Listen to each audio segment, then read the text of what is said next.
início o que a gente preparou aqui hoje para esse nosso encontro, que vai um pouquinho além da aula magna.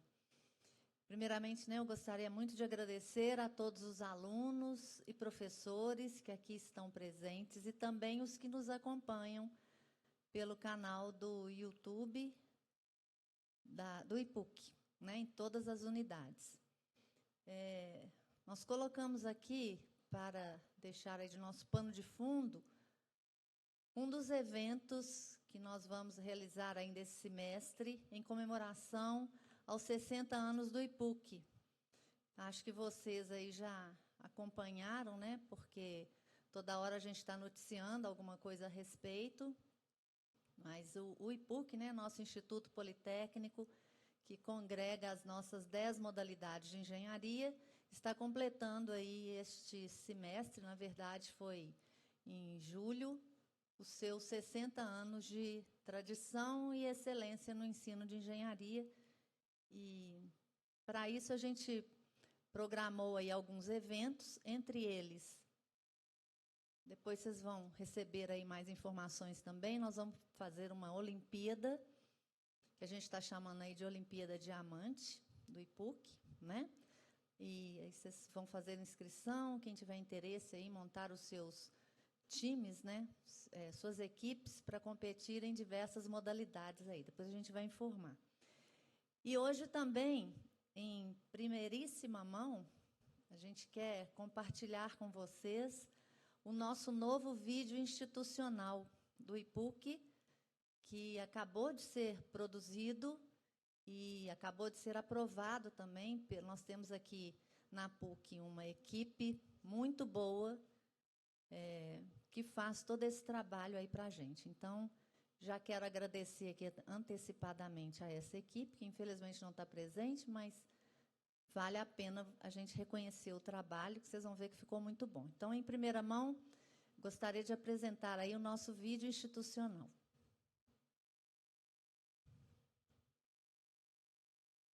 Pessoal aí da cabine, pode soltar, por favor?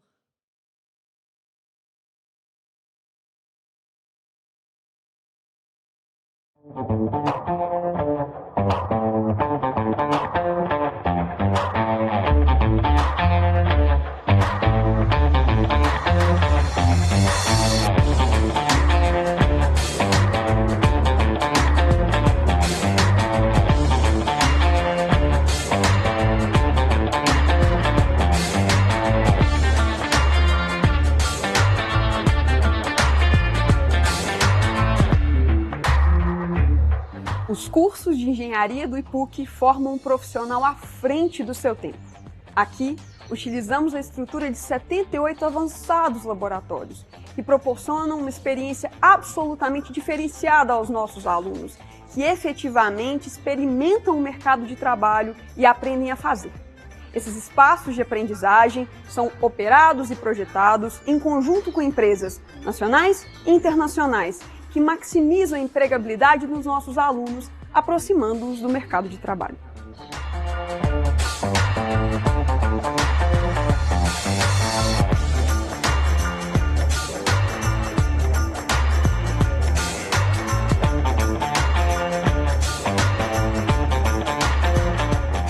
O IPUC tem um grande diferencial na formação de seus alunos, possibilitando a criação de projetos, pesquisas, processos e produtos por meio de um evento que chama Mostra Tecnológica do IPUC. Ela conta com a participação de empresas e organizações públicas e privadas, o que é um estímulo à pesquisa e à formação de novas parcerias. Por ser um espaço favorável ao compartilhamento de ideias e experiências, também possibilita a identificação de talentos, avaliação de projetos, o que é essencial para ampliar o network e garantir o seu tão desejado estágio. Além do mais, o IPUC oferece a seus alunos oportunidades em empresas júnior, projetos de pesquisa, de extensão, monitorias, ligas acadêmicas e até mesmo grupos multidisciplinares para competições. A verdade é que são muitos os motivos pelos quais o mercado valoriza cada vez mais os profissionais que se formam aqui.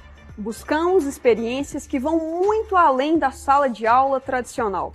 E essas experiências garantem aos nossos alunos habilidades importantes, como criatividade, empreendedorismo, colaboração na resolução de problemas e projetos, liderança.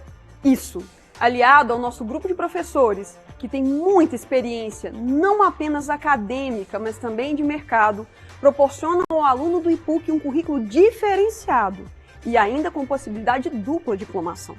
É importante que a gente também mencione que temos aqui muitas possibilidades de continuidade de formação, como a pós-graduação lato e stricto sensu.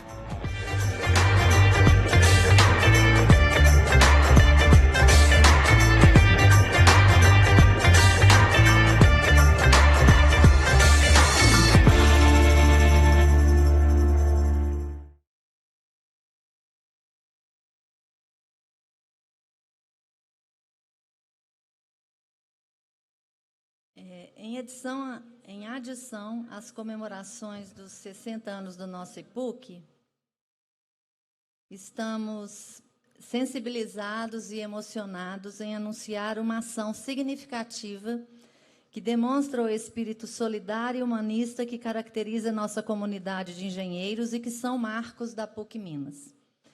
No mês de outubro, além das Olimpíadas, que eu já mencionei, organizaremos uma campanha de doação de sangue, também como parte das homenagens ao aniversário do IPUC. Gostaríamos de compartilhar a inspiradora história de um de nossos alunos da Engenharia de Produção, o José Augusto de Oliveira, que está ao vivo agora conosco, direto de Poços de Caldas. Ele foi salvo graças à doação de sangue e ao transplante de medula óssea, ressaltando a importância desse gesto altruísta que pode salvar vidas. Como comunidade, queremos fazer a diferença em nossas ações e contribuir para o bem-estar da sociedade. Uniremos nossos esforços para apoiar essa nobre causa, reforçando a mensagem de que a engenharia não se limita apenas à tecnologia, mas também se preocupa com o bem-estar humano. Convidamos todos os alunos, professores e colaboradores a participarem ativamente dessa campanha e fazer a diferença na vida de quem precisa. Juntos podemos fazer desse 60º aniversário um marco não apenas para a nossa instituição, mas também para a comunidade que servimos. Muito obrigada por se juntarem a nós nessa jornada de solidariedade e celebração. E é com muita alegria que a gente está aqui hoje dividindo esse espaço com o José Augusto, a quem eu tive a oportunidade de conhecer através do professor Lauro, e foi assim um grato encontro. Vocês vão ter aí a possibilidade de conhecer um pouquinho dessa pessoa encantadora. Muito obrigada, José Augusto. Boa noite. Olá, professora Rose. Boa noite para todo mundo que está acompanhando aí no auditório, pelo YouTube do IPUC. Professora Rose, fico muito feliz pelo seu comentário. O prazer foi todo meu conhecê-la quando esteve aqui em Poços. E certamente em breve nos encontraremos novamente. Eu vou compartilhar minha tela aqui com vocês. Não vou me alongar muito.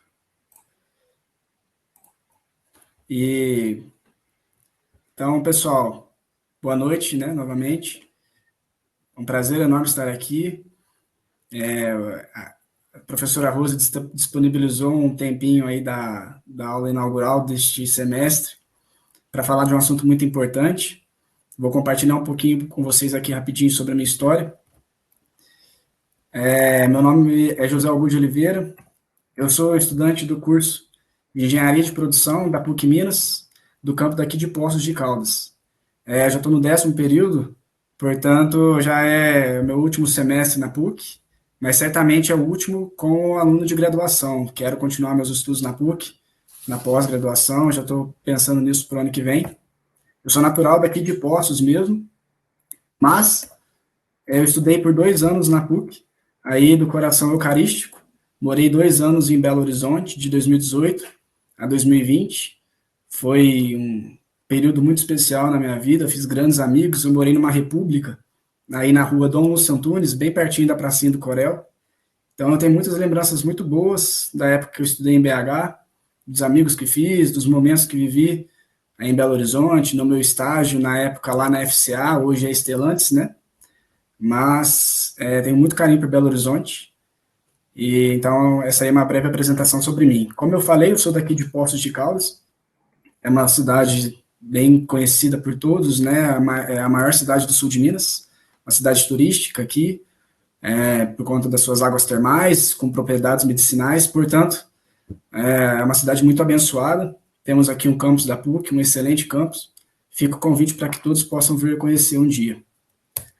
Bom, começando a falar rapidamente aqui, né, sobre a minha trajetória, um pouco da minha vida. No interior, pessoal, é muito comum ter tiro de guerra, tá? É um braço do exército, e eu tive a oportunidade de servir no ano de 2013, portanto, há 10 anos atrás. E aí tem algumas fotos, quando eu era atirador, bem cara de novinho ainda, né, nas solenidades militares, aí, foto com a minha família, com os meus amigos. Foi um período muito especial da minha vida, eu aprendi muito na época que servi. Mas por que eu estou mostrando essas fotos para vocês aqui, né, pessoal? É porque foi lá que eu fiz a minha primeira doação de sangue. Foi quando eu fui um atirador. E aí foi feito o registro da minha primeira doação. Aqui em Poços nós temos o privilégio de ter uma unidade da Fundação Hemominas. E aí uma das palestras, né, que teve lá era sobre doação de sangue, me tocou meu coração. E no TG foi a minha primeira doação de sangue, está feito o registro. Guardo com muito carinho essa imagem aí.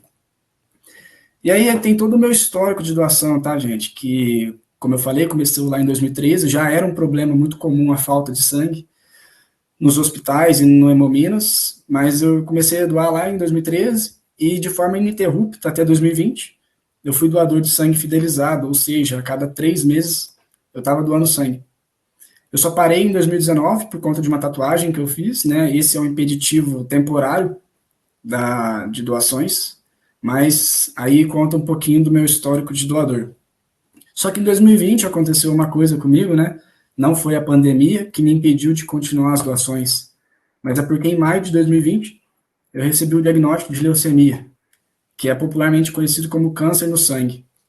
Isso, pessoal, tinha acabado de começar a pandemia, né? Não sei se vocês se lembram, mas a pandemia começou em março, lá mais ou menos. Então, pode ver aí essa minha primeira foto fazendo quimioterapia, né? A primeira foto minha no tratamento. Ainda estava usando máscara, né? E comecei aí um intenso tratamento contra o câncer. Lembrando, pessoal, que essa época que eu estava estudando em BH, tá? Era a época que eu estudava em Belo Horizonte. Aqui é uma figura que eu tirei dentro do site do INCA, que mostra os motivos que levam a pessoa a desenvolver a doença. De 80% a 90% das vezes é por conta dos hábitos de vida da pessoa. Excesso de álcool, excesso de fumo, exposição irresponsável no sol, sedentarismo, etc. O meu caso se enquadrou aqui por uma mutação genética. Eu nunca tive nenhum histórico na família de câncer, mas foi uma mutação genética que aconteceu e eu acabei desenvolvendo a doença. E aí aqui são algumas fotos do meu tratamento, tá, pessoal? Vocês podem ver, são 2 fotos, que a primeira foto eu ainda estava com cabelo mais forte, a segunda foto eu já estava careca, né, bem mais pálido e também bem mais magro. Tudo isso é decorrência da agressividade do tratamento, mas uma coisa que tem em comum nas 2 fotos é que ambas eu estou recebendo bolsas de sangue. Lembrando, né, pessoal, que esse aí era um período da pandemia, os estoques sempre foram muito baixos, chegou a pandemia, as pessoas não estavam saindo de casa nem para ir no supermercado, quem dirá para doar sangue, né? Então foi um período muito crítico aí que eu vivi com as transfusões de sangue. Foi um momento que a chave virou, né? Porque eu sempre fui um doador, e a partir desse momento eu passei a ser receptor, fazendo constantes transfusões com muita frequência toda semana. Aí mais algumas fotos do meu tratamento, né? São fotos tomando as medicações de quimioterapia, são fotos tomando as medicações, e também a última foto que vocês podem ver aí é a foto transfundindo plaqueta, que é um dos hemocomponentes do sangue que é possível tirar também nas doações de sangue. São fotos bem fortes aí que mostram todo o decorrer do tratamento. Bom, mas aí o que aconteceu, né? Em determinado, isso tudo Tudo isso lá em 2020, tá, pessoal? E aí, no final de 2020, a minha médica falou para mim, olha, José, o seu tratamento está indo muito bem, mas para sua cura definitiva, a gente precisa fazer um transplante de medula óssea. Eu falei, tá bom, o que, que a gente vai fazer então? A minha médica me falou, você tem algum irmão ou irmã de mesmo pai e mãe? Eu falei que sim. Aí fizeram um exame com a minha irmã de compatibilidade, ela não foi compatível, infelizmente. E aí começou uma busca no Redome, que é o Banco Brasileiro de Doadores, e depois de 4 meses a gente conseguiu encontrar. E aí eu vou falar um pouquinho aqui algumas curiosidades sobre o meu transplante. Essa foto aqui, pessoal, já é em 2021, tá bom? A gente já tinha virado o ano, ainda era pandemia, estava dentro do hospital, aí esse hospital já não era mais aqui em Poços, era em São José do Rio Preto, porque Poços, embora seja uma cidade muito boa, nessa parte de transplante nós não temos hospitais especializados, eu tive que ser transferido para o interior de São Paulo para fazer o transplante. E essa bolsinha que vocês estão vendo aí é uma bolsa de medula óssea. Vou falar para vocês rapidamente algumas curiosidades sobre o meu transplante. Eu conheci recentemente o meu doador, tá? Demora 18 meses para quebrar o sigilo. Isso é um normativo que vem diretamente do INCA, tem que esperar 18 meses para quebrar o sigilo de doador-receptor. Eu tive rejeição grave no fígado 90 dias após o transplante. Eu vou falar um pouquinho mais sobre isso no próximo slide. O meu sistema imunológico foi zerado. Eu preciso tomar todas as vacinas da vida novamente. O que isso significa? Que quando fez o transplante de medula, meu sangue trocou 100%, completamente o sangue que começou a ser produzido no meu corpo foi o sangue do meu doador, e eu perdi toda a minha memória imunológica. Então, todas as vacinas que uma criança tem que tomar, um bebê, aquelas vacinas bem comuns, hepatite, meningite, tétano, todas aquelas vacinas eu tive que tomar novamente, completar todo o ciclo vacinal, porque perdi completamente a memória imunológica. E a data da pega da medula é o dia do renascimento. Eu posso comemorar aniversário 2 vezes por ano. No dia que a medula pegou, que o sangue começou a gerar novas células, aí dentro da medicina eles dizem que o paciente pode comemorar aniversário de novo. Então eu comemoro o aniversário, o dia do meu nascimento, e comemoro também o dia do meu renascimento. E aí são 2 festinhas aí por ano para comemorar. Aí eu queria falar aqui rapidinho sobre a rejeição que eu tive no meu pós-transplante. São imagens fortes aí. O meu corpo ele não aceitou de primeira a medula, né? Então foi um período muito crítico de recuperação. Eu perdi muita massa muscular nesse período, fiquei muito fraco, eu só conseguia andar com auxílio de fisioterapeuta ou de cadeira de rodas. Eu desconfigurei completamente meu corpo, fiquei muito magro, a cor da pele, do olho muda muito, né? Ficava muito dopado por conta dos medicamentos. E tudo isso aconteceu porque o meu doador não era 100% compatível comigo. Ele era 100%, ele não era 100%, ele era apenas 90%. Mas era o único doador que a gente tinha no banco, não tinha mais ninguém cadastrado. Então os médicos falaram, olha, a única chance que a gente tem, a gente vai com um doador que tem menos porcentagem, mas é o único que a gente tem e a gente vai tratar a rejeição posteriormente. Foi isso que aconteceu. Mas por que eu estou passando essa mensagem aqui, né? Porque quanto a gente tem que espalhar essa mensagem de doador de medula, porque quanto mais doadores cadastrados, principalmente jovens, maiores são as chances de pessoas que estão doentes encontrarem um doador 100% compatível. E isso vai reduzir o sofrimento do paciente após o transplante. E graças a Deus, foi um período muito difícil, mas eu consegui superar e hoje eu estou super bem.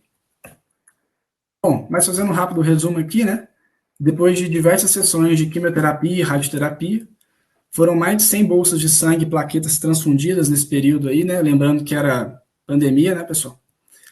2 anos de tratamento, nos quais 6 meses foram fora de Poços. Como eu falei, eu fui para uma cidade especializada em transplante no interior de São Paulo. Poços é bem pertinho aqui de São Paulo. Inúmeras internações e complicações, e após o transplante de medula óssea, graças a Deus, hoje o câncer foi curado. Essa foto foi tirada no Cristo Redentor, daqui de Poços. Vocês podem ver a cidade lá no fundo, no dia que a gente comemorou 1 ano de transplante. Então, a gente foi, eu e minha família, alguns amigos, fomos lá no Cristo para celebrar a vida e a nova oportunidade que Deus me deu. Aí eu estava segurando uma bexiga ali, escrito 1 ano de medula nova, com meu sobrinho no colo. Como eu falei, pode comemorar aniversário 2 vezes por ano. Esse aí foi meu primeiro aniversário pós-transplante. Hoje, um pouco dos meus trabalhos que eu desenvolvo, né? Sou muito parceiro da Fundação Hemominas aqui em Poços, sempre tentando captar doadores. mais algumas fotos dos meus trabalhos hoje. Essa foto da esquerda aí foi uma foto que tirei o ano passado aí em Belo Horizonte, quando eu fui na Fundação Hemominas daí, perto lá do Hospital João 23. Recebi um presente da equipe do Hemominas. E as duas fotos da direita são bem significativas para mim, né? A primeira aí é que hoje eu vou no TG falar com os meninos sobre doação de sangue e doação de medula óssea. Lembrando que lá no começo, né, da minha vida, eu passei a ser doador por conta do TG, nessa época aí, né? E hoje eu vou lá, eu compartilho com os meninos um pouco de toda a minha trajetória, eu mostro para eles as minhas fotos e falo, eu mostro para eles que eu já tive do lado deles e tento transmitir um pouco essa mensagem. Essa imagem de baixo aí é uma imagem mais recente, né, que foi tirada no hospital da Santa Casa daqui de Poços. Como eu falei, eu estou no 10º período do curso de Engenharia de Produção e eu estou fazendo meu TCC hoje dentro do hospital que eu me tratei. Portanto, eu estou levando um pouco do conhecimento da engenharia para dentro dos hospitais e encontrei uma forma de retribuir ao SUS tudo aquilo que o SUS me proporcionou. Então, é uma grande alegria, uma honra enorme poder estar ajudando aí o hospital que naquela época, naquele período de pandemia, tão bem me ajudou, me salvou. E aí eu vou falar um pouquinho para vocês agora sobre o meu doador, né? Como eu falei, eu conheci recentemente o meu doador. No dia 23 de janeiro desse ano, eu recebi essa mensagem no WhatsApp e eu vou ler com vocês aqui para vocês acompanharem como foi emocionante esse primeiro contato. Boa tarde, José Augusto. Como vai? Eu me chamo João e é uma enorme alegria poder falar com você, principalmente sabendo que tudo está bem. Hoje recebi uma mensagem do Redome com seus dados e fico muito feliz em poder fazer esse primeiro contato. Confesso que também estou emocionado com o momento de finalmente poder conhecê-lo, ainda que à distância por hora. Sempre que os prazos do Redome chegavam, eu fazia contato e ficava bastante contente com as notícias positivas que recebia deles sobre a sua melhora e evolução. Estamos um pouco distantes fisicamente, mas penso que esse possa ser o início de uma nova amizade. Então eu recebi essa mensagem no WhatsApp, né? E ali naquele momento, finalmente, o sigilo foi quebrado e eu pude saber quem foi a pessoa que fez a doação de medula óssea para mim. Essa imagem da direita aí foi um quadrinho que eu montei, né? Eu fiz essa arte para ele, peguei a foto dele e mandei para ele lá para a cidade dele, né? Como presente, montei um quadro e mandei para ele. Ele aí com uma montagem, né? De super-herói. No caso, ele salvou a minha vida. Então, falando rapidinho sobre ele, né? Quem é esse rapaz que doou a medula óssea para mim? O nome dele é João, como foi falado, né? Ele tem 25 anos, super novo. Ele é natural de Florianópolis, Santa Catarina. E a família dele é uma família de pescador. Ele é casado, tem 3 filhos, infelizmente um deles ia falecer. Ele é advogado, formado em Direito pela Unisul, que é uma universidade que tem lá em Santa Catarina. E ele é doador de sangue fidelizado, ou seja, ele doa sangue a cada 3 meses lá no Hemosc, que é o Hemocentro de Santa Catarina. Aqui nós temos o Hemominas e lá em Santa Catarina é o Hemosc. Ele faz alguns trabalhos voluntários na igreja e começou a doar sangue no Hemosc em 2018, convencido pela namorada que hoje é a atual esposa. E ele se cadastrou para ser doador de medula no final de 2018 e no final de 2020 ele recebeu uma ligação DDD 21, que é do Rio de Janeiro, né? Só que o Rio de Janeiro é a sede do INCA e do Redome, então por isso que ele recebeu uma ligação de lá. Foi quando estavam convocando eles, quando estavam convocando ele para fazer a doação. Então aí não dá para ver muito, mas é o e-mail que o Redome mandou para ele, convocando para fazer a doação, visto que deu certo, tinha dado certa compatibilidade. E aí, então, aqui algumas fotos, né, sobre a doação dele.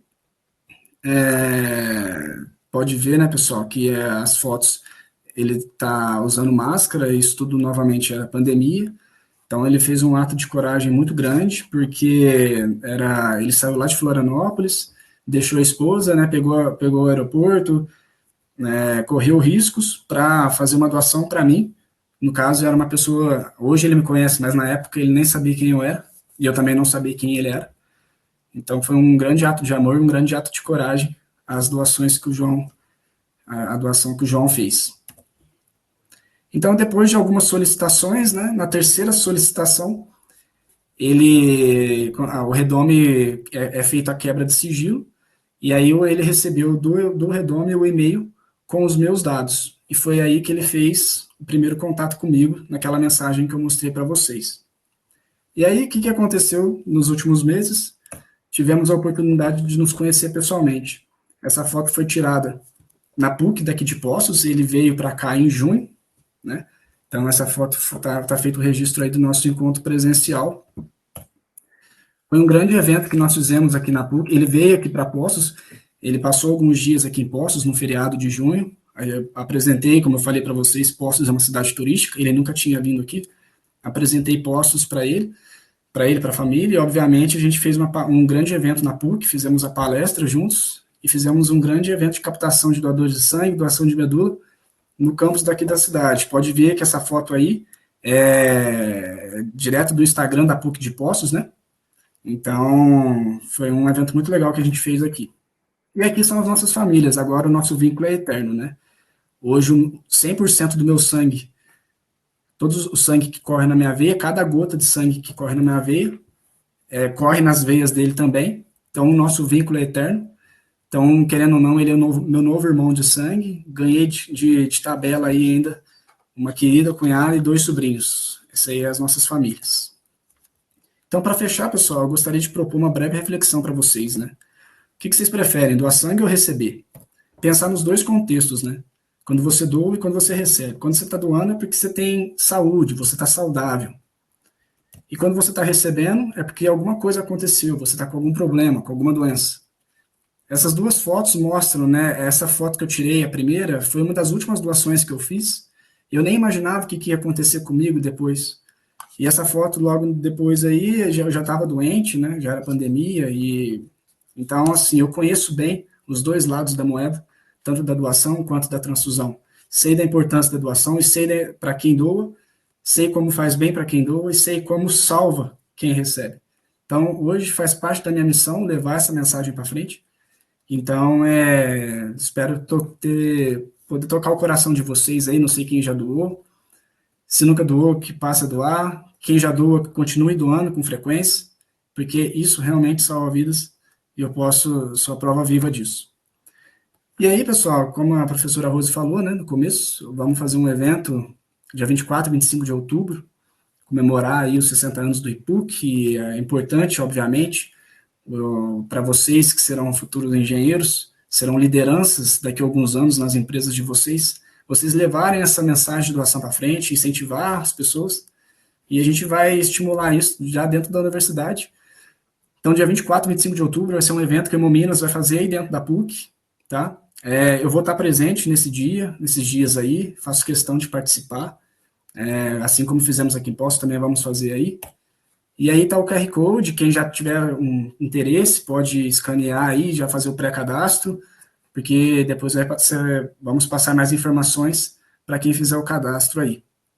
Então, pessoal, é isso. A minha parte, gostaria de agradecer a professora Rose por ter disponibilizado esse tempo. Falar desse assunto sobre doações é muito importante. Recentemente a gente viu na mídia, né, como isso repercutiu, e isso realmente salva a vida, gente.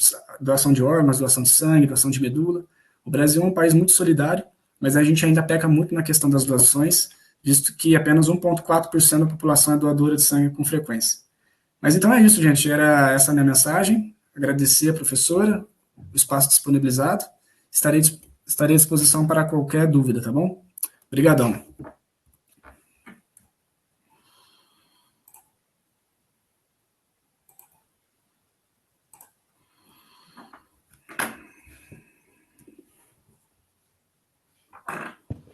Agradeço aí o José Augusto, em nome aí de todo o IPUC.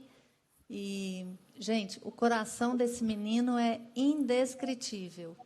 E podem ter certeza que vai ser um encanto mesmo conhecer ele, que ele mesmo se prontificou a estar aqui nessa campanha que nós vamos fazer, e oportunamente a gente vai divulgar isso aí com mais cuidado para vocês. Será feita lá no ICBS, no prédio 23, seguindo todo o controle e segurança que o Hemominas exige. Tem uma série de requisitos e, por isso, a gente ia fazer aqui no teatro, né, espaço aqui ao lado, mas, diante de todas as exigências que são feitas, nós vamos usar aí a expertise do espaço lá do prédio 23, que já conta lá com a segurança toda, né, de equipe de enfermagem e tudo mais lá. Então, José Augusto, é um relato comovente, né, e que eu te agradeço muito em ter compartilhado aqui com a gente. Muito obrigada, Zé Augusto. Bom, e agora vamos, então, à nossa aula magna, né? Com grande carinho e emoção que nos reunimos hoje, continuando a celebração aí do IPUC, dos 60 anos do IPUC. Essa aula magna, né, faz parte dos eventos especiais que marcam essa comemoração e representa não apenas um momento de celebração, mas também uma oportunidade única de refletir sobre o que significa ser parte dessa instituição ao longo de 6 décadas. Neste momento especial, mergulharemos no futuro da engenharia, explorando o fascinante mundo da inteligência artificial e seu impacto em nossas vidas. Em sua essência, uma aula magna vai além de uma palestra comum. Ela é um símbolo de excelência acadêmica, um farol que orienta nossos caminhos, uma inspiração para todos nós. A importância desse tema reside no fato de que a inteligência artificial não é apenas uma tecnologia emergente, mas sim um pilar fundamental que moldará o amanhã de todas as profissões, especialmente a nossa, a engenharia. Ela otimiza processos, impulsiona a automação, melhora a eficiência e desencadeia oportunidades inimagináveis para resolver problemas complexos. Tudo isso dentro do contexto do nosso IPUC, que há 6 décadas se dedica à excelência em engenharia. Além disso, é com grande orgulho que anunciamos que este evento está sendo transmitido para todas as unidades, onde nossas 10 modalidades de engenharia estão presentes, representando a nossa dedicação em compartilhar conhecimento e inspirar futuros engenheiros em todo o nosso sistema educacional. Estamos conectando mentes brilhantes de diferentes lugares para juntos construirmos um futuro de engenharia guiado pela inteligência artificial. Agradecemos imensamente ao nosso ilustre palestrante, o professor Sandro Jerônimo, que é professor da PUC Minas, coordenador do curso de Engenharia de Computação aqui do Corel, né, do Coração Eucarístico, e também do São Gabriel, e Praça da Liberdade. Ele é multitarefa, né, Sandro? O currículo dele é extensíssimo. Eu vou me conter a dizer que ele é doutor em Engenharia Mecânica e realiza uma série de pesquisas em inteligência artificial. Agradeço demais ao Sandro por compartilhar seu conhecimento e insights valiosos sobre o papel da inteligência artificial na engenharia. Sua palestra não é apenas um evento acadêmico, mas sim um marco em nossa jornada de aprendizado e inovação. Muito obrigada por contribuir para o sucesso dessa aula magna, Sandro. Agora é com você. Muito obrigada.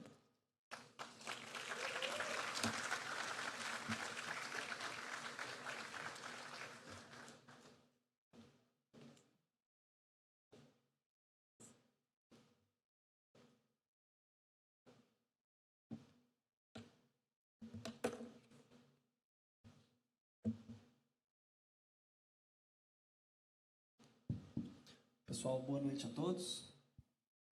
Agradeço a oportunidade de estar aqui. Falar para engenheiros eu me sinto mais à vontade, né? Porque, afinal, a gente partilha de muitas questões no dia a dia de vocês, né? O meu também envolve questões relacionadas a números, dados, né? Modelos, e a gente tenta, de alguma maneira, a gente tenta resolver problemas, né? Então, acho que isso que a gente tem em comum. Obviamente que existem problemas que são tratáveis, né, do ponto de vista tecnológico, mas tem alguns que eles são tratáveis apenas do ponto de vista humano. Então, acho que essa questão que foi trazida aqui sobre a doação de sangue, esse momento, né, toda essa história muito bonita, isso aí máquina nenhuma resolve, né, nem substitui o ser humano nessa questão. Então, acho que é uma mensagem né, que eu poderia deixar para o final, mas eu acho que faz uma conexão tão interessante, né, com o que a gente acabou de ver. E nós vamos falar aqui hoje sobre inteligência artificial e engenharia, né? Eu vou dar uma ênfase aqui um pouco maior agora sobre a parte da inteligência artificial, porque engenharia, imagino que todo mundo aqui de alguma forma já está bem envolvido. E eu começo por uma definição, né? O que seria inteligência artificial? Muitos de vocês, né, já conhecem hoje porque jogam videogame, porque assistem o Netflix, já entendem o conceito de inteligência artificial, mas há um tempo atrás isso não era tão presente. A gente era muito mais influenciado pela indústria de cinema, pelos filmes. Alguns desses filmes aí vocês já devem ter visto, Eu, Robô, entre outros, né? Isso trazia uma dimensão mais futurista, mas ao mesmo tempo quase folclórica, né, sobre o que é inteligência artificial. Mas se a gente for no dia a dia, né, e eu pegar aqui, por exemplo, um GPS, vocês acham que GPS tem inteligência artificial? Sim? Não?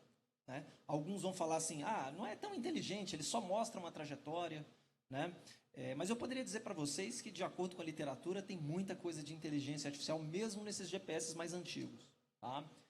Se a gente fizer uma volta ao tempo aí, e for lá na época de Charles Babbage, que criou o primeiro computador mecânico, né, que fazia contas, era programável e tudo mais, ele era matemático, né? Ali naquele momento, imagina só, você desenvolve, você cria uma máquina que é capaz de fazer contas. Isso é incrível, né? Eu não vivi a época, obviamente, né? Mas certamente naquele momento as pessoas ficaram impactadas com isso no sentido de entender que a máquina estava fazendo alguma coisa que o ser humano fazia. Então, por esse exemplo, talvez ali já começasse a surgir a ideia do que é inteligência artificial. Tá? Eu gosto de uma definição que traz um pouco, vamos dizer assim, a inteligência artificial como algo momentâneo. Né? Então, coloco o seguinte: é uma habilidade do computador realizar tarefas que, no momento, são melhores realizadas por seres humanos do que por máquinas. Isso traz uma ideia de transitoriedade, né? Ou seja, na verdade, é uma definição que vai variar de acordo com o momento que nós estamos vivendo. Tá? Então, lá atrás, na época do primeiro computador mecânico, talvez aquilo fosse inteligência artificial por essa definição. O GPS já foi, hoje em dia não. O que é um GPS com inteligência artificial? Aquele que recebe dados, consegue te informar como é que os usuários estão trafegando pela via, e aí esse sim vai te dando algumas informações mais avançadas. Bom, definições são estudadas não somente na área de tecnologia e engenharia, mas também na filosofia, no direito, e não param por aí. Tá? Mas a questão é o seguinte: para onde que nós vamos com tudo isso? Né? Se a gente fizer uma volta ao tempo aí, deixa eu descobrir aqui onde é que está passando. Agora sim. Se a gente tentar fazer uma previsão do futuro, né, tentar imaginar lá à frente, a gente tem uma certa limitação. Né? Hans Rosling escreveu esse livro, né, o Factfulness, né, o hábito libertador de tomar decisões baseado em fatos, e ele destaca um dos instintos que nós temos, que é a linearização. A gente tende a enxergar o mundo linear.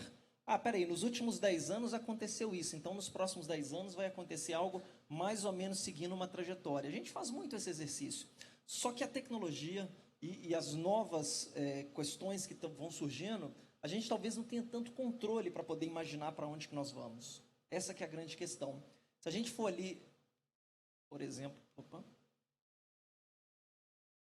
Acho que a bateria aqui está acabando. Não sei se eu tenho que apontar para algum lugar. Aí? Bom, agora sim. Se a gente for lá em Nova York, o ano é 1905, a gente tinha essa imagem, uma imagem clássica, basicamente, ali é Times Square. Uma vez eu perguntei numa palestra onde que era isso, a pessoa falou, isso é a Praça 7, eu conheço, Belo Horizonte. E o que a gente observa ali é uma economia baseada em quê? Em transportes utilizando animais. Tá? Então, você tinha 25% da força de trabalho dos Estados Unidos de pessoas destinadas a trabalhar com a plantação, produzindo alimentos. Você tinha uma pessoa que era especializada em limpar cocô de cavalo, né, basicamente. E num período de pouco mais de 15 anos, olha como é que a gente tem uma imagem do mesmo local. Tá? Bom, aquela pessoa que estava lá atrás trabalhando com cavalo, será que ela conseguiu imaginar que naquele momento que estava surgindo o motor, né, o motor a vapor, né, entre outras tecnologias, levaria a esse cenário? Então, isso ilustra essa dificuldade que a gente tem de perceber, às vezes, o que a gente chama da exponencialidade. Tá?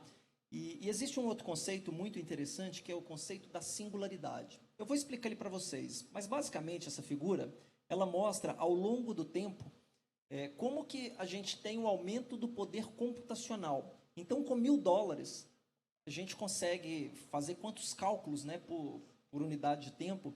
Quer dizer, com $1.000, quantos cálculos que eu consigo fazer comprando em hardware, né, em computador? E a gente observa ali uma crescente com uma perspectiva, de certa forma, exponencial.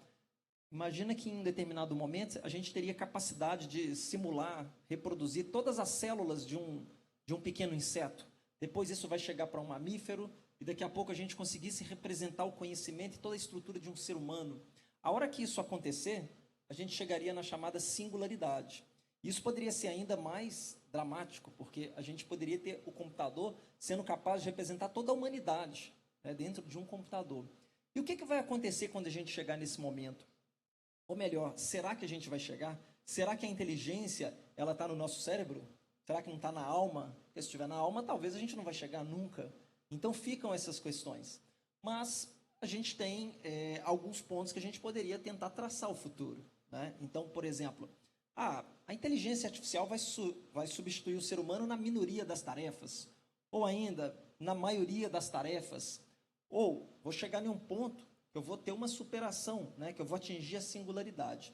Eu queria saber aqui de vocês, quem aí acha que a inteligência artificial vai atingir a singularidade? Item 3, tem alguém aí? O pessoal está mais... Item 2 ali, ó, vai substituir na maioria das coisas. Ó. Item 1, só na minoria? Tem alguns também que não têm opinião. Né?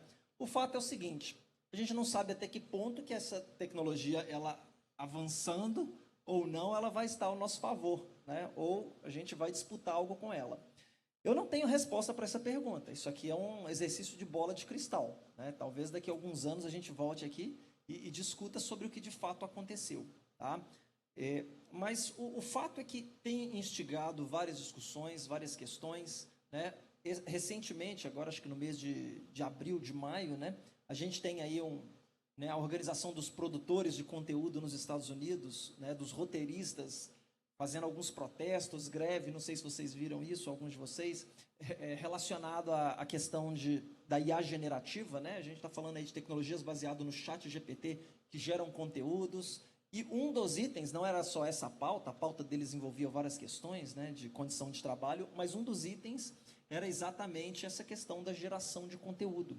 Então, olha só o que a inteligência artificial não vai nos provocando.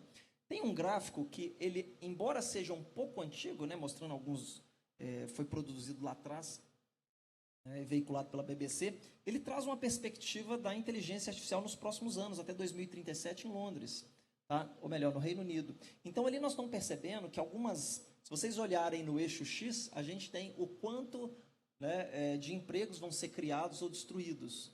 Então, pegando ali embaixo a última barrinha, a gente tem a manufatura, vocês vão ver que está tendo uma retração na área, né, em termos de números de empregos. Outras áreas, isso vai ampliando. Então, se a gente, né, for subindo ali, transporte, armazenamento, ainda se perde muitos empregos, mas isso vai mudando. Quando entra na área de educação, hospitality, né, que tem a ver com receber pessoas, cuidado, comunicação, toda uma parte científica e técnica, mas técnica, assim, não é apertar um botão, né, mas produzir novas tecnologias. Isso a inteligência artificial não vai substituir. Né? Quando a gente vai para a área de saúde também, não sei se por uma questão de demanda reprimida que tem, mas há uma possibilidade de muito crescimento, né, nessas áreas. O que a gente percebe é que há, vamos dizer assim, um saldo. Né? Eu vou destruir alguns empregos, mas vou estar criando novos. Esse saldo, em todas as revoluções industriais que nós tivemos até aqui, ele sempre foi positivo. A dúvida que sempre fica é se vai ser positivo. E já tem vários estudos mostrando que sim, apesar de toda essa transformação que a gente está vivendo. Tá bom? Bom, pessoal, nós estamos aí na chamada quarta revolução industrial, segundo a visão de alguns filósofos, né? E os principais pilares que a gente tem, né? A gente pode passar por eles aqui, mas é basicamente a mobilidade com tecnologia. A gente está usando o celular né, em casa, no trabalho. 80% das pessoas que vão ao banheiro usam o celular no banheiro, né? Então, pra vocês verem, tem muita interação social entre as pessoas, tudo armazenado em nuvem, formando o que a gente chama de Big Data, e em si uma camada de inteligência. Então, esse seria o retrato dessa quarta revolução industrial. Tá? Tá tudo conectado, os jogos, os bancos, os aplicativos, a moeda, a música, né? Todo mundo aí usa aplicativo, até mesmo a forma... Opa! Acho que eu voltei aqui. Até mesmo a forma que a gente tem de se relacionar, né? Então, o pessoal até brinca, né, que se o Tinder for desligado, a humanidade entra em extinção, né? Bom, a inteligência artificial, pessoal, não é nova, ela é baseada em alguns paradigmas, então a gente pode voltar lá na década de 50, eu estou falando pelo menos a sua forma mais tecnológica e moderna, né? Então a gente tem ali um grupo com Alan Turing já desenvolvendo, a gente tem outros pesquisadores que seguiram alguns outros caminhos em termos de definição, então é importante a gente pensar isso só para a gente não achar que inteligência artificial começou tem 5 anos, não, na verdade tem muito mais. Tá, do que isso. Então, Alan Turing, para quem não conhece, é dito aí o pai da computação, da inteligência artificial. A verdade é que ele traz muito mais contribuições, né, no modelo computacional básico e na IA algumas reflexões. E outros pesquisadores trazem um aprofundamento maior posterior. Tá? Mas Alan Turing, a vida dele é retratada no filme O Jogo da Imitação. Alguém aqui já assistiu? The Imitation Game, né? Quem não assistiu, vale a pena. Conta a vida dele, é um filme, de certa forma, dramático. Tá? Então, vale a pena para vocês conhecerem. E o que eu chamo a atenção é um artigo que ele escreve na década de 50, né, no ano 50, foi publicado numa revista chamada Mind, uma revista da área de filosofia, onde ele começa a tentar, de alguma forma, definir essa ideia da inteligência artificial, do que seria algo inteligente. Né? E aí, o título, né, ali do trabalho, né, na primeira sessão, é exatamente The Imitation Game, que é o nome do filme que ele foi produzido em homenagem a ele. Tá? E aí ele começa, né, podem as máquinas pensar? Vamos considerar essa questão. Isso deve começar com a definição do que é máquina e do que é pensar. Bom, nós não vamos ler o artigo aqui, mas nesse artigo, um dos elementos mais interessantes que ele traz é vamos dizer assim, uma metodologia para se estabelecer se um sistema ele é inteligente ou não. E aí ele cria o que é chamado teste de Turing. O teste de Turing, basicamente, consiste em que, se você interage com o sistema e não percebe se aquilo é uma inteligência, vamos dizer assim, se aquilo é uma máquina que você está conversando ou um ser humano, então aquilo passou pelo teste de Turing e esse sistema seria inteligente. Quando a gente pega aí os sistemas de atendimento a call center, né, todos esses sistemas, ou a maioria deles, vocês percebem claramente quando é uma máquina, né? Então, eles ainda não passam por um teste de Turing. Mas quando a gente vai no ChatGPT e outras tecnologias, a gente já começa a ficar surpreso com o nível de resposta desse sistema. Tá? Mas isso é uma questão mais assim teórica, né, para a gente discutir e ter um referencial. Tá? Bem, pessoal, um dos elementos que mais tem se desenvolvido nos últimos anos, né, e vamos dizer assim, tem trazido todo esse brilho para a área de inteligência artificial, é o que a gente chama de aprendizado de máquina. Tá? Isso está muito presente. Vocês estão mexendo, na hora que começam a mexer no celular e começam a digitar algumas palavras, o sistema vai completando para vocês, né? Ou seja, a máquina aprendeu as principais palavras que você utiliza. Então, essa é um dos elementos, né, mais recentes de destaque que eu vou falar aqui agora para vocês. Tá bom? Esse é o goleiro Neuer, né, da seleção alemã. Teve aí no jogo 7-1 do Brasil e Alemanha. Tá? Para nossa tristeza, né? E a gente pode começar a imaginar a gente aplicando inteligência artificial num cenário de jogos. Será que é possível a gente prever para onde que um goleiro vai pular? Então, se a gente pega o histórico desse goleiro, isso aqui é um dado fictício, tá? Mas se esse goleiro só pulasse, e para simplificar, para a direita ou para a esquerda, né, a gente teria ali uma sequência. Direita, esquerda, direita, direita, direita, esquerda, direita, direita. Então, analisando essa sequência, será que tem um padrão? Né? Eu vi que, historicamente, ele está pulando dessa forma, né? Para um canto ou para o outro, para a defesa. Tá? Por exemplo, se numa determinada partida tiver sentido 2 pênaltis para a direita, qual será que é o próximo movimento desse goleiro? A gente analisar ali o histórico. Bom, duas possibilidades, ou para a direita ou para a esquerda. Alguns de vocês, inclusive, já estão avaliando o padrão ali em cima, tentando extrair algum padrão dentro daquele histórico, e já vão perceber ali o quê? Que de todas as vezes que ele pulou 2 vezes para a direita, a próxima foi direita apenas uma vez em 5, né? E a esquerda prevaleceu. Então, isso aqui é o que a gente teria, né, que a gente poderia extrair, chamado de modelo. E esse modelo de chance dele, 2 direita, pular para a direita, né, estaria limitado aí em 20% de chance, né, e 80% de chance de pular para a esquerda. Então, isso aqui resume um pouquinho essa ideia de aprendizado de máquina, e vocês vão perceber que ela não é nada muito de outro mundo. Tá? Pelo menos em essência, o que nós estamos fazendo é o quê? Aplicando um raciocínio, nós estamos computando, né, e utilizando dado estatístico. Tá? Então, pessoal, inteligência artificial para a gente, ou de uma forma mais simplista, é computar com estatística, né? Computação estatística. Não é mágica, não é uma ideia muito brilhante, só que quando você vai juntando isso com poder computacional, com muitos dados, isso vai ganhando forma diferente. Então, esse conceito eu queria trazer aqui para vocês. Tá? O ChatGPT, por exemplo,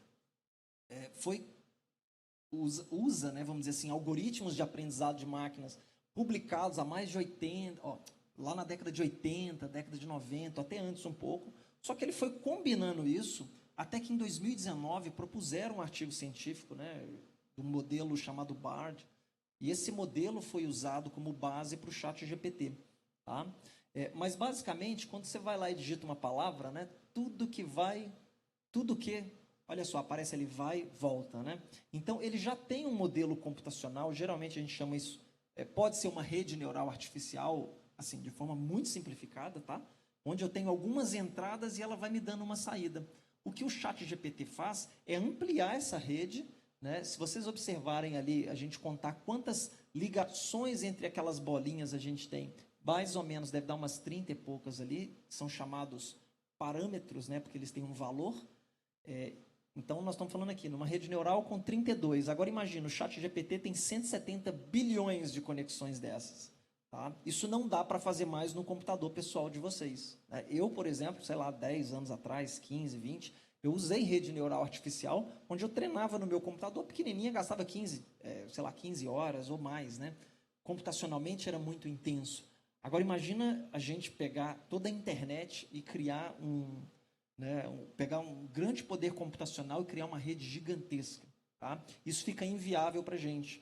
Né? Embora o poder computacional tenha aumentado, a gente fazer questões de larga escala é muito difícil. E aí entra um ponto de discussão, exatamente em cima das Big Techs, porque as Big Techs, elas partem, né, dessa ideia de que, na verdade, assim, elas são um grande monopólio, né, do ponto de vista do que existe, né, é compartilhado, mas você não consegue reproduzir aquilo, você não consegue ter uma máquina de busca tão eficiente como o Google, porque você não tem nem capacidade de armazenar toda a internet. Tá? Mas isso é só uma discussão. Pessoal, isso aqui é um pequeno projeto que eu vou falar para vocês, que a gente fez aqui, só para poder ilustrar mesmo. Não sei se alguém já viu falar em haikai, né? Um gênero poético aí de origem japonesa. Basicamente, ele gera poesia com 3 frases, né? Com 3 linhas. Às vezes um número de caractere mais limitado. Tá? Então, o que a gente fez foi criar uma aplicação web, né, com alguns alunos aí da computação, onde, basicamente, esse sistema, você entra com um determinado tema e ele gera o título do haikai, o haikai em si e uma imagem. Tá? Então, também nós temos IA generativa para poder gerar imagens a partir de texto. Tá bom? Aqui, só para mostrar um exemplo, né, a gente colocou lá o tema Brasil 7, Alemanha 7, Brasil 1. Né? E mandamos para esse sistema que faz uma consulta ao ChatGPT. Tá? Olha lá o que ele gera. Lá. Desolação verde e amarela. Gols alemães voam. Brasil se vê desarmado, 7 chagas fundas. Tá? Ou seja, apesar de ser muito conciso, ele foi muito dramático, né? E representou bem o que a gente passou. Tá? Nós também conseguimos aqui gerar a imagem, né, a partir desse mesmo texto, só para poder ilustrar para vocês. Tá? As imagens, elas... Né? Inclusive, se vocês observarem ali, o logo da Adidas não aparece a palavra Adidas, porque ele recebe também alguns parâmetros de ocultar marcas, mas isso ilustra o poder computacional e o poder que essas tecnologias já têm no nosso dia a dia.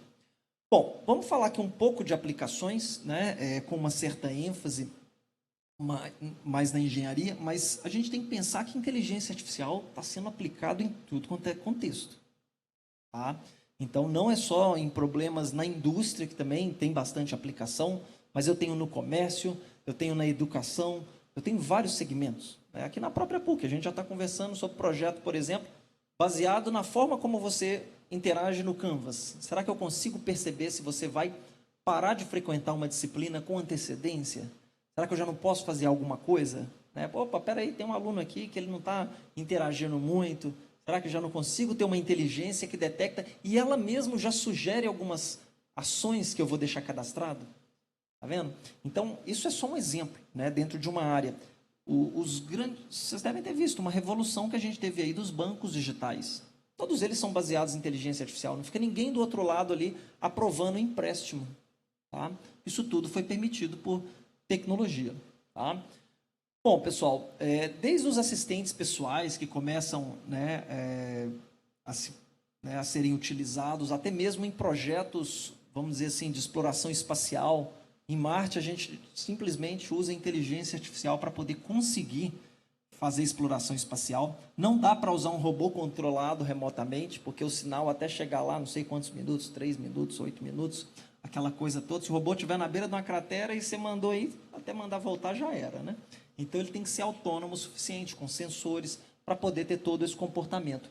E esse tipo de tecnologia explorada em Marte, muitas vezes começa aqui, né? Ou, às vezes, são realizadas muitas pesquisas nesse contexto e depois são replicadas para cá. Então, nós temos aí uma série de projetos na indústria automobilística, de veículos autônomos, que tiveram tecnologias que foram profundamente exploradas para um contexto de exploração espacial, por exemplo. Tá? Então, vários sensores que são utilizados hoje em dia estão envolvidos nessa questão. Tá? Tem aquela empresa, depois eu sugiro, alguns de vocês certamente já conhecem, já seguem o canal deles no YouTube, que é o Boston Dynamics. Cada ano eles têm uns robôs mais malucos que outros, né? Muito sofisticados. Tá bom? Isso ilustra também muito a parte de inteligência artificial. Pessoal, isso aqui é uma revista científica. Eu estou até trabalhando um artigo agora chamado Engineering Application of Artificial Intelligence, que é uma revista científica onde as pessoas, né, onde ela publica vários estudos que são feitos de aplicação de inteligência artificial na engenharia. Né? Então, resumido a isso. Tá?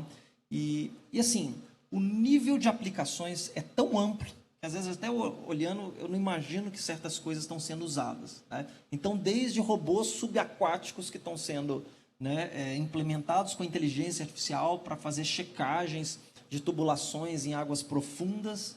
Né? A gente viu aí recentemente um submarino que implodiu, né? Então, assim, há uma preocupação que isso seja feito por tecnologia, vamos dizer assim, autônoma, né? Até projetos de usinagem, projetos de planejamento de paradas de altos fornos, por exemplo, na indústria de manufatura, entre outros. Tá? Se vocês olharem ali na lista de temas que eles aceitam projetos, né, a gente tem internet das coisas, toda a parte de transporte, a gente pode considerar a aplicação de engenharia também. Então, nós estamos falando aí deslocar com menor consumo, mas não só isso também, de forma a atender vários pontos, né, dentro de um sistema de navegação. E também tem uma perspectiva dentro dessa revista muito baseada em tecnologia, às vezes não só aplicação. Né? Então, uma segmentação, olha, você pode usar o que a gente chama hoje de deep learning, né? Aprendizado profundos, que são essas redes neurais muito mais amplas.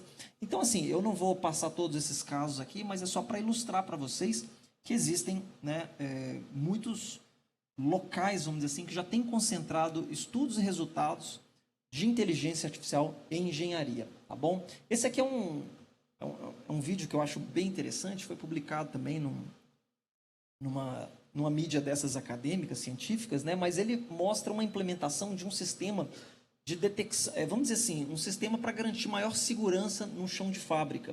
Então, você tem ali, ou numa área de movimentação, né? Você tem ali algumas pessoas empurrando, acho que são bobinas de papel, tá? Ou circulando entre elas, né? E você tem uma máquina carregadeira, né? E o que acontece? Qual que é o grande problema? Pode ter um acidente, né? Um veículo desse pode passar por uma pessoa. Então, aqui, utilizando câmera, o sistema já detecta a pessoa, o veículo, já mede a distância e já fica monitorando. Se há uma proximidade, um alerta ele é gerado. Né? Então, essa é uma questão. Mas até aí você pode pensar, bom, o que tem de inteligência aqui? A câmera detectar um padrão visual? Tá, mas será que dá para prever mais alguma outra coisa? E aí, nesse mesmo estudo, eles fizeram um mapeamento por onde as pessoas andam com maior frequência em determinados momentos do dia. E aí geraram um mapa, uma espécie de mapa de calor, com a probabilidade de onde tem mais risco, né? Onde a pessoa poderia estar, teria mais risco. De tal forma que, se vocês olharem ali na pontinha, tem uma linha verde saindo tanto da pessoa quanto ali do veículo, que é mostrando para onde ela provavelmente vai, né? Baseado nesses dados passados. Então, você já consegue perceber de forma antecipada, né, para onde que essas pessoas estão indo. E a grande questão é, quando você detecta que as duas estão indo para o mesmo local, essas duas pontas se cruzam, aí você emite um alerta. Então, eu já não estou falando só de um alerta de distância, que poderia, em tese, não resultar em um acidente. Mas agora, quando eu já consigo perceber a intenção da pessoa e do motorista e da pessoa que está andando, já começa a ficar mais crítico. Então, achei muito interessante essa aplicação. Né? É uma aplicação que usa visão computacional, mas usa também aprendizado de máquina, usando os dados que foram gerados ali, e até mesmo alguns atuadores. Né? Então, a parte de automação aqui, eu posso emitir alertas, né? e assim por diante. Tá? Bom, isso aqui é um estudo, um trabalho que eu fiz há um tempo atrás, na verdade foi minha dissertação de mestrado, já tem bastante tempo, né?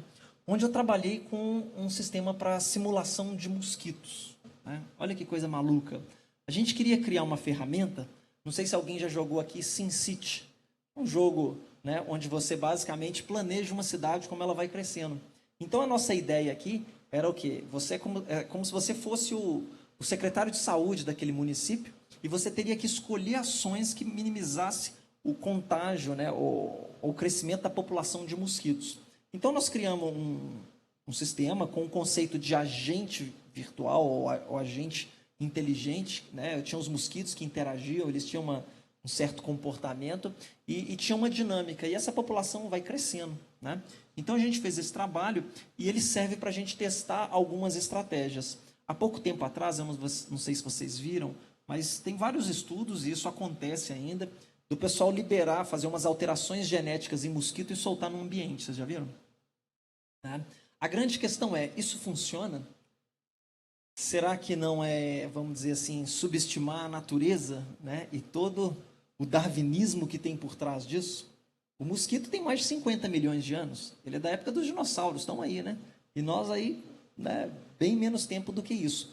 Tá? E aí o que a gente fez foi começar a simular esse mosquito virtual para a gente tentar entender quantos que eu precisaria soltar na natureza para que de fato fossem concorrentes, né, dos mosquitos não modificados geneticamente para conseguir ter algum efeito no crescimento da população.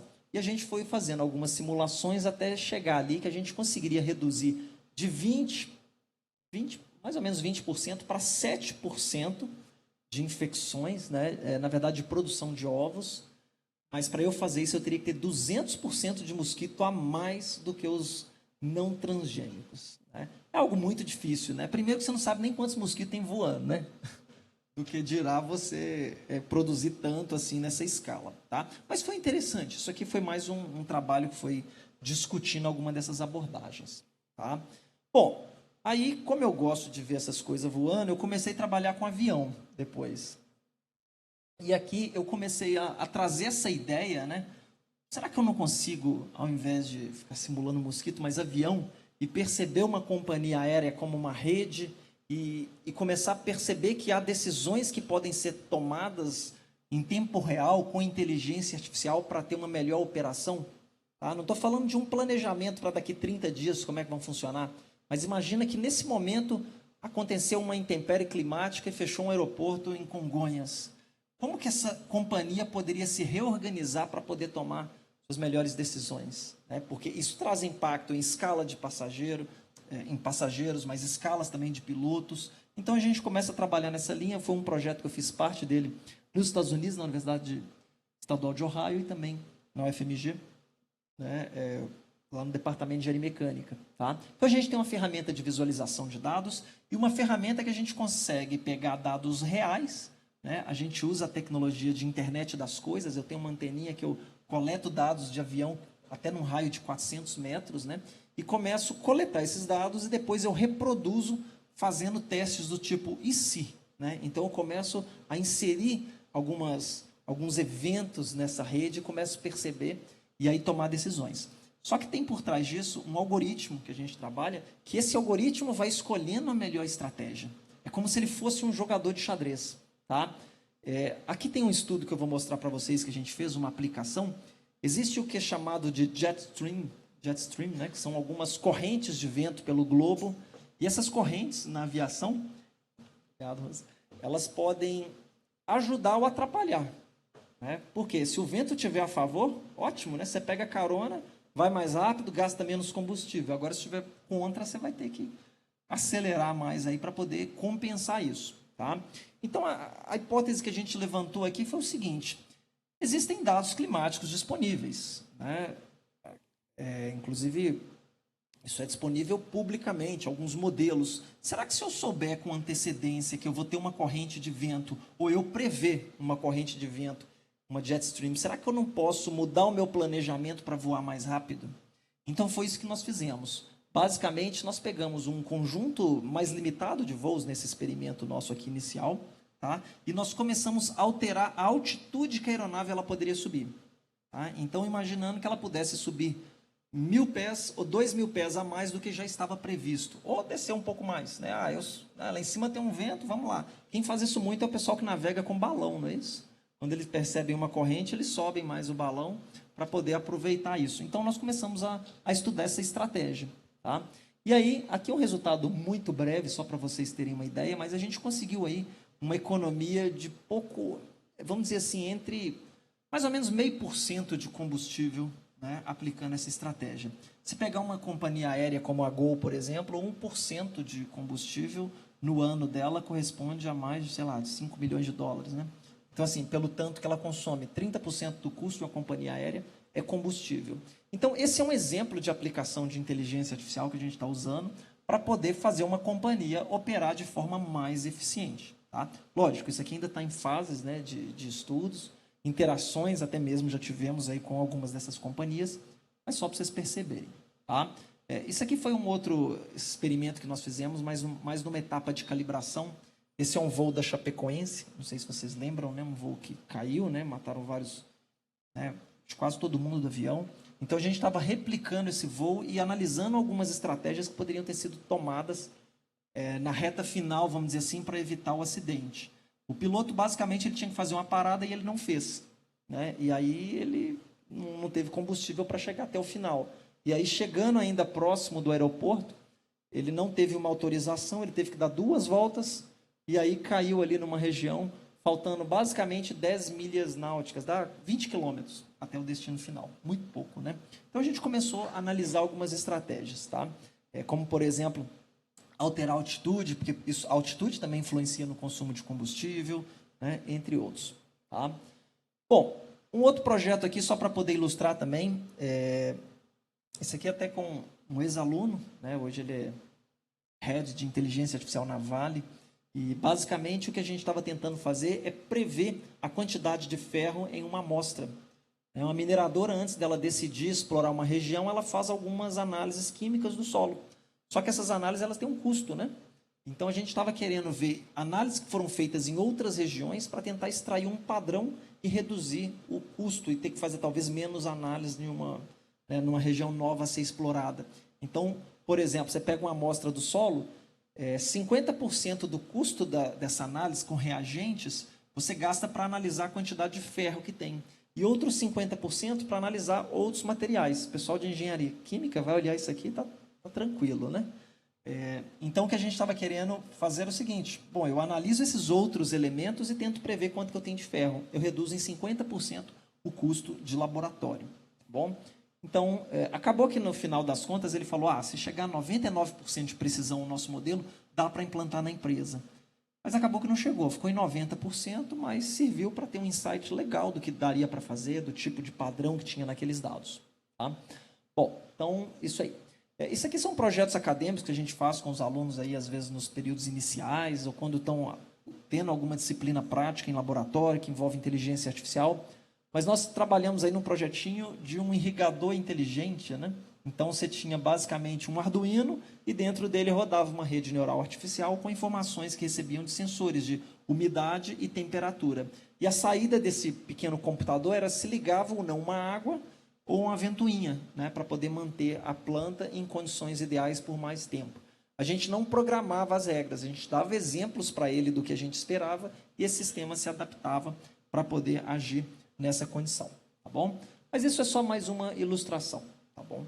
Eu tenho também um projeto, né, no meu smartphone aqui, inclusive, chamado Suricá. Esse projeto ficou até famoso há um tempo atrás, mas basicamente é um aplicativo que você coloca no painel do seu carro, ele escuta áudios, então, por exemplo, áudios comuns do trânsito, ambulância, e ele projeta na tela, ele desenha na tela o que está acontecendo. É um aplicativo para ajudar surdo no trânsito, né? Então, a pessoa está dirigindo, não só surdo, mas quem tiver alguma dificuldade, né? Então, o aplicativo ele vai escutando e vai projetando na tela. A gente começou uma interação com a Fiat, mas aí veio a pandemia, vamos ver se a gente retoma também, porque há um potencial de exploração desse tipo de tecnologia para inclusão. Tá bom? Bom, pessoal, tá bom. Mas como é que a gente faz essa coisa toda de inteligência artificial? Eu dei ideia para vocês da análise de padrões, mas a gente tem outros métodos também que são inspirados, ora na natureza, como, por exemplo, técnicas de otimização, colônias de formiga, algoritmos genéticos que vêm lá da teoria de Darwin. Depois eu disponibilizo aqui para vocês um link bem interessante de um projeto que mostra carros que vão evoluindo ao longo do tempo usando algoritmo genético. Então, você vai chegando numa configuração ideal de um veículo, né, que consiga passar por um solo, por um terreno, dentro de algumas missões. Isso usando computação evolutiva. Tá? Então, isso aqui é só para vocês terem ideia tecnicamente. Bom, mas e aí? O que está acontecendo? Vamos resumir aqui. Existe eu chamo de fenômeno da bipolaridade da inteligência artificial, isso que nós estamos vivendo hoje. Tá? Então, a gente fala muito dessa coisa toda intensa, né, que está acontecendo, mas isso já aconteceu lá atrás, a criação do neurônio artificial na década de 50, depois houve uma queda, a inteligência artificial não é isso tudo, né? Aí depois, lá na década de 80, volta de novo com redes neurais multicamadas, lógica fuzzy, os japoneses evoluindo em toda essa parte teórica, e aí década de 90, ninguém mais fica falando de inteligência artificial. O que desenvolveu na década de 90? Foi? Vamos lá? Computador pessoal, né? Hardware, automação, as empresas passaram a automatizar, internet, e aí esse grande volume de uso de dados de uma esfera, vamos dizer assim, mais pessoal e de negócio, começa a gerar um volume de dados muito grande, que passa a ser explorado aí nos anos 2000, né? E hoje a gente tem esse volume muito grande, e aí voltam as técnicas de inteligência artificial focadas muito em aprendizado de máquina para poder explorar isso. Tá? A própria chamada na PUC, há um tempo atrás, era feita no papel, vamos dizer assim, né? Ficava lá num diário, anotava as bolinhas e pronto. Hoje em dia é tudo digital. Tá? Então, isso é armazenado num grande banco de dados. Tá? Então, nós estamos vivendo esse momento aí agora, Deep Learning, né? Machine Learning, nessa nova onda. Isso vai voltar a cair? A gente não sabe dizer. Tá? Mas a inteligência artificial ela já viveu de ciclos. Daqui a pouco pode ser que dá uma esfriada de novo e a gente comece a falar em computação quântica, né? Outras questões. Tá bom? Bom, essa democratização ela passa por alguns pontos. O primeiro, evolução em hardware, como eu falei com vocês, e computação em nuvem. Essas grandes empresas se organizaram, criaram grandes armazéns, não só de armazenar dados, mas também de serviços que ficam disponíveis. Então, você não precisa ter mais um servidor na sua empresa. A PUC mesmo já desativou vários servidores do que era lá no passado o setor administrativo. Tá? Então, eu diria que esse é um primeiro elemento. O segundo elemento, o grande volume de dados, como nós comentamos também, está crescendo bastante. Tudo está conectado, tem até vaca conectado, pessoal. Isso é verdade, né? Projetos que chipam os animais, eles transmitem dados do seu deslocamento, isso pode ser usado para tomada de decisão. Geladeira, cafeteira, né, e entre outros. E os alunos aí mostraram um projeto semestre passado, eles fizeram uma cafeteira. Tá? Mas o que está acontecendo? Né? A gente tinha essa parte toda de pesquisa da inteligência artificial sendo feitos em laboratório. Tá? E isso começa a ser levado para empresas que agora disponibilizam isso no que a gente chama de inteligência artificial como serviço. Então, você paga pelo uso. Né? Então, a Microsoft tem, o Google, o IBM, o Watson.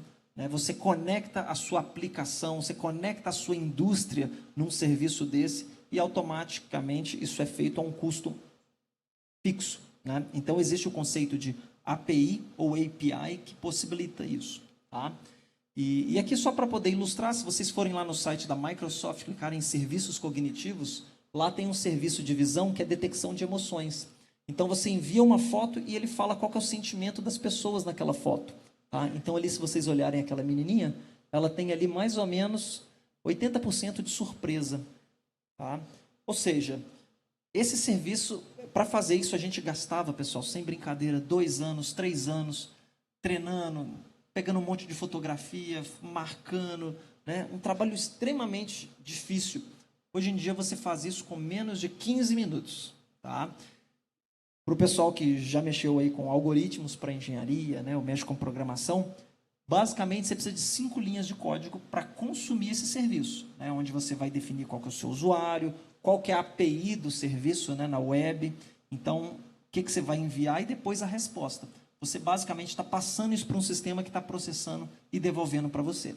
Lógico, se eu quiser alguma coisa que esse sistema não faz, aí eu vou ter que gastar lá 2 anos produzindo alguma coisa nova, mas depois eu posso colocar na nuvem e tarifar, né? E começar a ganhar dinheiro com isso também.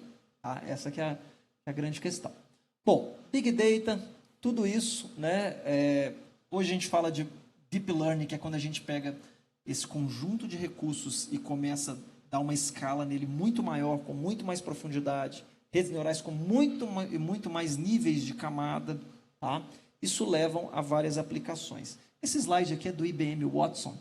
Ele ilustra para mim um ponto de, ao mesmo tempo, histórico, né? Porque você fez um computador ali no ano de 2012 que era capaz de responder perguntas diversas, mas depois me faz lembrar um pouco de fracasso. Porque essa tecnologia estava, quando a gente escuta ali há 10 anos atrás, dava a impressão que ia dominar o mundo. Mas isso não aconteceu com o IBM Watson. Tá? Não aconteceu. Eles perceberam que os problemas do mundo real eram muito mais difíceis.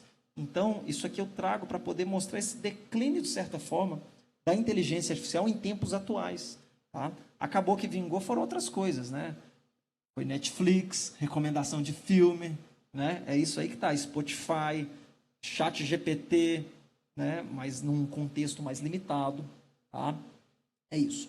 Eu trago aqui só para vocês um gráfico, depois vocês podem entrar no CB Insights, que é um portal onde reúne informações sobre startups em diversas áreas, né? E eles geram alguns estudos de mercado para auxiliar investidores. Então, esse aqui é um mapa das 100 startups mais quentes, vamos dizer assim, de 2023, em várias indústrias. Ali a gente tem, por exemplo, né, isso é segmentado, né, por ferramentas, mas também por áreas. Olha lá, indústria da moda, energia, saúde, infraestrutura física, agricultura, finanças, defesa, materiais, marketing, manufatura. Então, depois, né, sugiro a vocês entrarem no CB Insights para vocês conhecerem alguma dessas startups, principalmente se for de alguma área de interesse de vocês. Tá? A área de saúde também tem algumas. Ali embaixo eu acho um destaque interessante, mas monitoramento remoto de pacientes. Isso tem muita aplicação de engenharia, né? Porque você está falando em fazer exames, né? Em entender sinais. Então, tem algumas startups ali que estão trabalhando com isso também. Certo? Pessoal, era isso. O tempo, né, passou aí rapidinho. Eu queria agradecer aí pela apresentação e me colocar disponível para dúvidas também.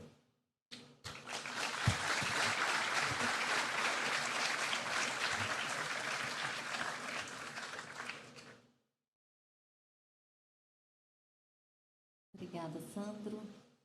A gente vai limitar aqui um pouquinho em função do tempo, né? Porque a aula de 8h40 acontece normal, né, gente? Conforme a gente avisou, de 8h50. Mas surgiu uma pergunta aqui bem interessante, Sandro, da Jéssica de Sena. Ela pergunta o seguinte: qual o perfil ideal que os atuais e futuros engenheiros precisam adquirir para conseguir se adequar a esses avanços em inteligência artificial? Ótima pergunta. Cabe aqui até uma reflexão, acho que a Rose falou de certa forma no comecinho da fala dela.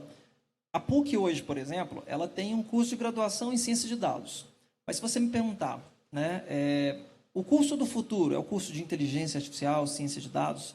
Eu não acho que seja, mas eu acho que seja o futuro dos nossos cursos, no sentido da gente começar a entender e incorporar isso nas nossas formações. Mas isso não cabe só à universidade fazer, né? Cabe a vocês também buscarem, né, se especializarem, tem especializações para complementar a formação. Então, de forma geral, eu gosto muito de pensar dessa maneira. Tá?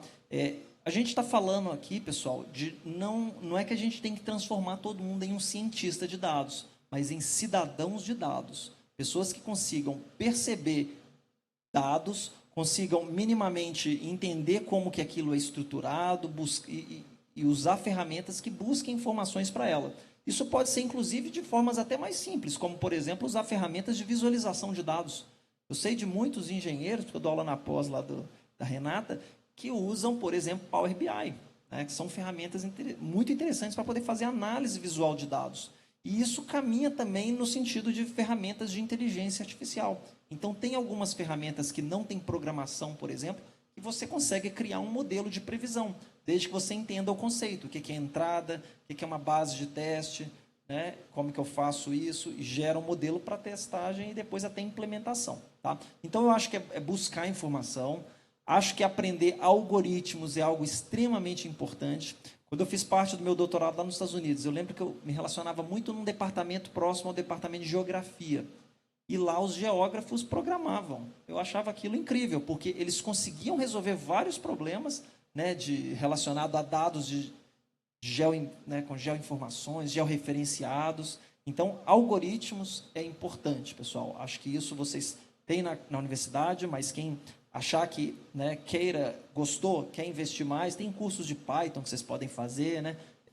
Cursos, inclusive, de inteligência artificial com Python, que ajuda bastante. Então, acho que nesse sentido é um caminho. Alguém aqui tem alguma pergunta?